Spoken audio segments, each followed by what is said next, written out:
gonna show you how to use a vending machine here in the metro or the subway station here in Korea.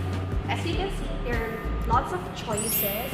So for today, I wanted to buy a coffee in can. So the price is 1,200. So I've got here 1,200 in coins. Okay, so let's use it.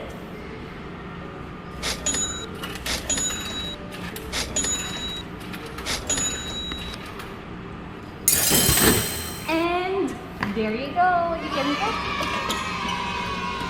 the coffee. Ta-da!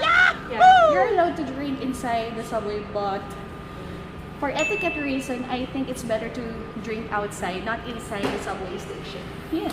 So you just need to press these buttons in order for you to choose. But of course, you have to check first the price, how much, and then insert the coin and click and get the product. That's all. Na yung subway.